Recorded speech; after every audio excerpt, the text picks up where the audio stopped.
What's going on? Welcome back to the channel. This is Luke Man, and today we're going to be talking about how to play your favorite songs and solos. So, learning to play your favorite songs and solos is actually a lot easier than a lot of people starting out think. There's basically just a couple steps you have to implement, and when you go through the steps, eventually you can play your favorite songs and solos. So, the first step, when I find a new song, I slow down the song.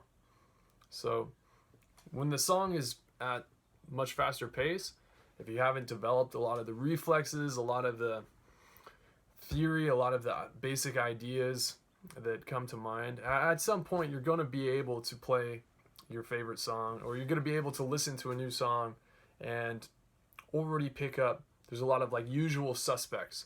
So you'll find, okay, here's the usual suspect that comes up when I typically learn a song like this, whether it's a classic rock solo or it's a heavy metal solo. There's some typical patterns that are going to be coming up. So how you get used to finding those patterns is by actually slowing down some tunes that are a bit harder or a bit more challenging, or songs that you're just into. So once these songs are a lot slower, for instance, if we took a classic like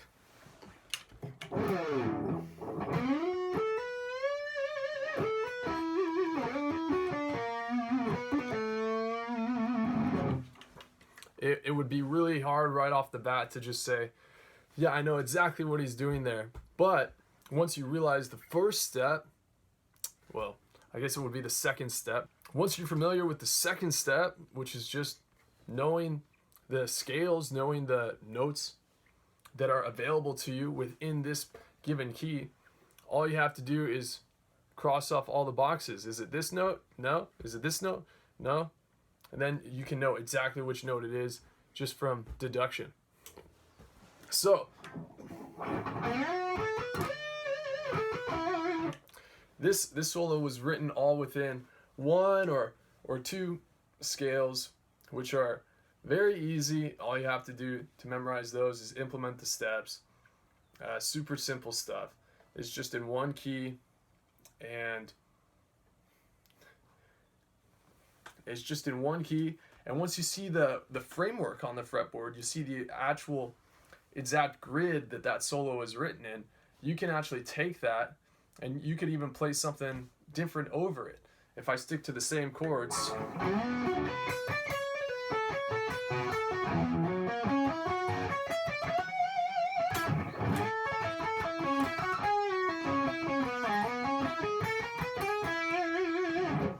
so like I said, really simple. You just see the framework the same, and then it's super easy to figure out exactly what he's doing from there. That's when it's really cool, because you can actually add to the solo. You can do your own sort of thing. So if I were to go,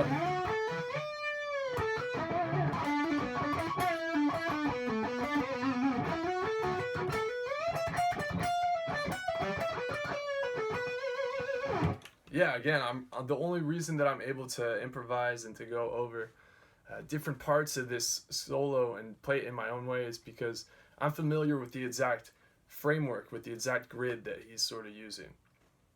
Okay, the next thing is simple as well. I mean, once you know the exact scales, the exact framework that are being used in one given key, all you have to know from there is the corresponding arpeggios.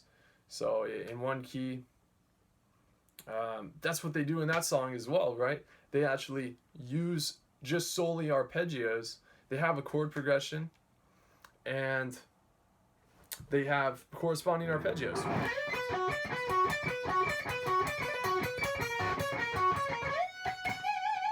And very similar thing there. I mean, I could, because I know the arpeggios, I'm able to pick out right away, okay, it's this position, it's that position. But from there, you can know much more positions of the same arpeggio.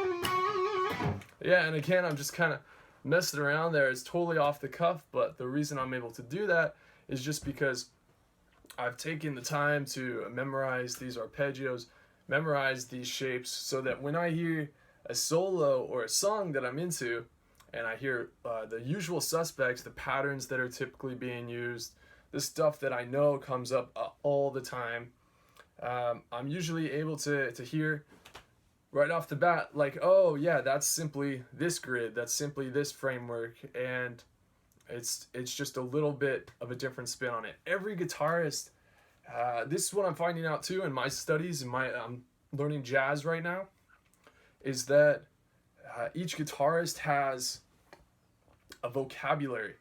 And in blues and rock, you hear a lot of the same vocabulary, maybe a different dialect. And what I mean by dialect is, although Slash and Zakk Wylde are using the same vocabulary, they obviously have a very different dialect. And that's different than my dialect as well. Even when I use Slash's vocabulary and I'm going...